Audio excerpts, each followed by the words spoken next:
Assalamualaikum warahmatullahi wabarakatuh. Perkenalkan, nama saya Marsyanda. Di sini saya akan mempresentasikan tentang antropologi hukum dengan dosen pengampu Bapak Dr. Subelo Wiono SHMPD. Langsung saja ke materinya. Materinya mencakup pertemuan pertama hingga pertemuan terakhir sebelum UTS yang telah dibahas di kelas. Yang pertama itu kita harus tahu dulu apa arti dari antropologi itu sendiri dan apa itu antropologi hukum.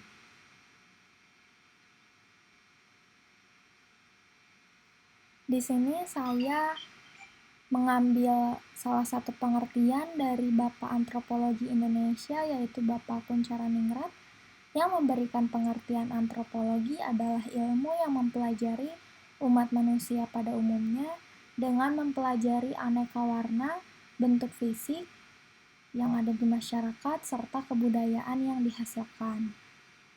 Antropologi itu sendiri berasal dari bahasa Yunani, anthropos yang artinya manusia dan logos yang artinya ilmu. Jadi, antropologi hukum adalah ilmu yang mempelajari manusia dengan kebudayaan, khususnya di bidang hukum atau ilmu tentang manusia dalam kaitannya dengan kaidah-kaidah sosial yang bersifat hukum. Adapun tujuan dan manfaat mempelajari antropologi sosial, budaya, dan antropologi hukum. Ini ada 4 manfaat. Yang pertama, manfaat bagi teoritis. Contohnya itu bagi para ilmuwan dan mahasiswa ilmu-ilmu sosial, terutama para sarjana dan calon sarjana ilmu hukum dan ilmu antropologi hukum, yang tugasnya adalah mempelajari ilmu pengetahuan serta mempelajari manusia dan budaya hukumnya. Jadi yang menjadi fokus utama bagi para teoritisi yaitu pada latar belakang pandangan hidup masyarakat yang bersangkutan dan bagaimana masyarakat itu berperilaku dan memelihara lembaga-lembaga hukum dan pranata-pranata hukum mereka. Lalu yang kedua itu ada manfaat bagi praktisi hukum.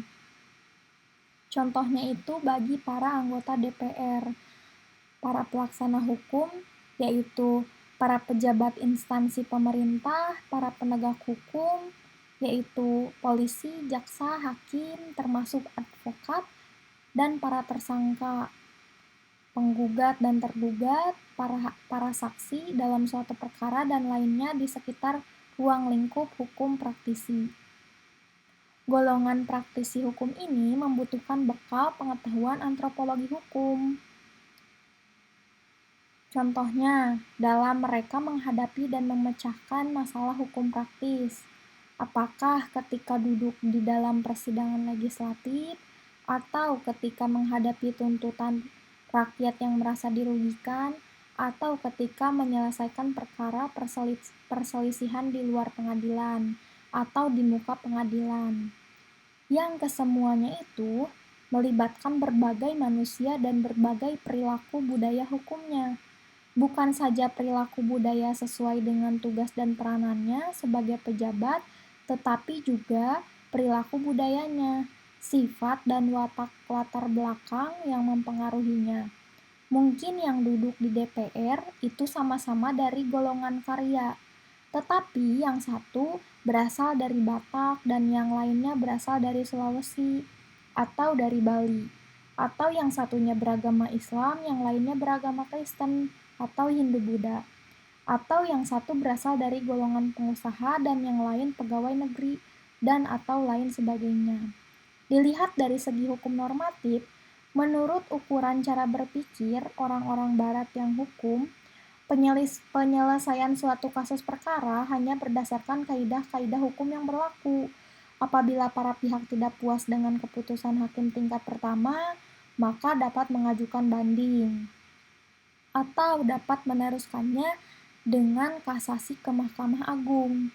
Sehingga jika keputusan hakim sudah berkekuatan, pasti maka selesailah perkara itu dan itulah keadilan hukum. Tidak demikian halnya dengan sudut pandang antropologi hukum. Lalu ada manfaat bagi praktisi politik. Praktisi politik yang dimaksud yaitu semua orang yang dalam pikiran dan perilakunya berperan dalam arena politik, baik yang duduk dalam pelaksanaan pemerintah maupun yang berada di luar pemerintah, di lembaga-lembaga partai organisasi maupun di luar organisasi yang menyangkut urusan politik. Termasuk dalam golongan ini adalah seperti para pejabat instansi pemerintah, para anggota DPR di semua tingkatan, para anggota lembaga musyawarah desa, para anggota dan pengurus partai organisasi politik, kader-kader partai organisasi, dan sebagainya. Apakah mereka ini memerlukan antropologi hukum? Manfaat antropologi hukum bagi praktisi ialah sebagai tolak ukur sejauh mana para praktisi itu berperilaku politik dan berperilaku hukum. Lalu ada manfaat bagi pergaulan masyarakat. Di kota Banda Aceh, orang yang lewat di jalan yang tidak kenal mengenal jika saling melihat mengucapkan Assalamualaikum. Di kota Bandar Lampung, ucapan Assalamualaikum hanya dipakai dalam pertemuan di rumah. Di pedesaan, orang-orang Bali, pria dan wanita mungkin saja tidak aneh bertelanjang tubuh pria dan wanita mandi di bawah satu pancuran air. Tentu saja hal itu tidak akan terlihat di Madura. Mengapa demikian? Karena perilaku adatnya berbeda, latar belakang agamanya berlainan, lingkungan masyarakatnya tidak sama. Tetapi orang-orang Baduy dan Banten Selatan khususnya, masih juga ke Jakarta berjalan kaki tidak mau naik kendaraan. Sebaliknya, wanita Bali di daerah transmigrasi di Lampung dapat dikatakan sudah tidak ada lagi yang berjalan di jalan raya dengan dada terbuka. Tetapi orang-orang Indonesia di Amerika Serikat masih makan sambal terasi. Itu contoh sederhananya. Selanjutnya,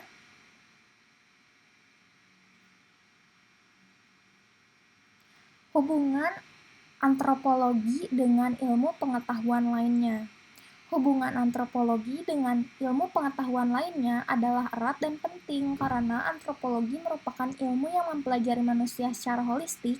Antropologi memiliki hubungan dengan berbagai disiplin ilmu lainnya seperti sosiologi, psikologi, sejarah, politik, ekonomi, biologi, linguistik, dan ilmu lingkungan. Kolaborasi antara ilmu ini memungkinkan para ilmuwan untuk melihat manusia dari berbagai sudut pandang, menghasilkan pemahaman yang lebih kaya dan menyeluruh. Antropologi dan sosiologi memiliki hubungan yang sangat erat karena kedua ilmu ini mempelajari masyarakat manusia, namun dengan fokus dan metodologi yang berbeda. Antropologi fokus pada budaya dan struktur sosial, sedangkan sosiologi lebih fokus pada interaksi dan perilaku sosial. Kolaborasi keduanya menghasilkan pemahaman yang lebih mendalam tentang dinamika masyarakat. Antropologi dan psikologi juga memiliki hubungan yang sangat erat karena antropologi mempelajari bagaimana budaya mempengaruhi cara berpikir dan berperilaku manusia, sedangkan psikologi mempelajari bagaimana individu mempengaruhi budaya. Kolaborasi antar ilmu ini penting untuk memahami berbagai fenomena seperti kesehatan mental, identitas diri, dan perilaku sosial. Selanjutnya, cabang antropologi. Cabang antropologi ini terbagi menjadi dua, ada antropologi fisik dan antropologi budaya. Antropologi fisik ini merupakan cabang ilmu antropologi yang mempelajari manusia dari segi jasmaniah. Jadi, segala hal yang tampak di mata, maka itulah yang menjadi pusat kajian antropologi fisik. Ada dua kajian antropologi fisik. Yang pertama itu ada paleoantropologi, yang merupakan cabang antropologi fisik yang mempelajari asal-usul dan evolusi manusia dengan menggunakan segala bahan penelitian dari sisa tubuh atau fosil yang sudah ada pada zaman dahulu yang tersimpan dalam lapisan bumi. Yang kedua itu antropologi biologi. Antropologi biologi ini terdiri dari ciri-ciri tubuh seperti warna kulit, bentuk rambut, bentuk muka, warna mata, dan lainnya. Lalu ada antropologi budaya.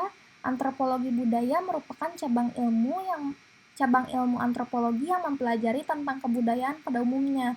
Selain itu, antropologi budaya juga mempelajari tentang kebudayaan pada bangsa di muka bumi, mempelajari bagaimana manusia berkebudayaan serta mengembangkan kebudayaannya sepanjang zaman. Ada 4 kajian antropologi budaya. Yang pertama itu antropologi prasejarah. Dalam konteks ilmu antropologi, prasejarah adalah masa ketika belum ada peninggalan-peninggalan sejarah dalam bentuk bahasa tertulis, sehingga batas antara sejarah dan prasejarah adalah adanya peninggalan sejarah berupa tulisan, sementara kondisi masyarakat yang hidup pada masa lampau belum mengenal tulisan, disebut sebagai zaman pra-aksara. Lalu yang kedua, antropologi linguistik. Antropologi linguistik ini adalah cabang ilmu antropologi yang mempelajari peran dan perkembangan bahasa dalam kebudayaan manusia. Yang ketiga itu adalah etnologi. Etnologi ini merupakan bagian dari antropologi budaya yang berupaya untuk memahami pengertian terkait dasar-dasar kebudayaan manusia. Upaya tersebut dilakukan dengan cara mempelajari kebudayaan dalam kehidupan manusia dari sebanyak mungkin suku bangsa. Suku bangsa tersebut tersebar di seluruh muka bumi, baik pada masa lalu ataupun masa sekarang. Yang terakhir itu kebudayaan dan kepribadian. Kebudayaan ini dan kepribadian ini konsep yang tidak langsung terkait dengan antropologi, namun merupakan aspek yang sangat penting dalam pemahaman tentang manusia. Kebudayaan adalah bagian dari antropologi budaya, sementara kepribadian adalah aspek pribadi yang tidak terkendali dalam antropologi. Selanjutnya, hubungan antara budaya, individu, dan masyarakat. Bapak Kuncharaningrat itu mendefinisikan kebudayaan sebagai keseluruhan ide atau gagasan, tingkah laku, dan hasil karya manusia dalam rangka hidup bermasyarakat yang diperolehnya dengan cara belajar. Individu merupakan unit terkecil dalam sebuah masyarakat. Dalam ilmu sosial, individu juga berarti bagian terkecil dari kelompok masyarakat yang tidak dapat dipisah lagi menjadi bagian yang lebih kecil, sementara masyarakat itu lebih luas konteksnya. Tidak akan pernah ada keluarga, masyarakat, maupun kebudayaan apabila tidak ada individu. Di samping itu, melalui keluarga pula, individu bersentuhan dengan berbagai gejala sosial dalam rangka mengembangkan kapasitasnya sebagai anggota keluarga.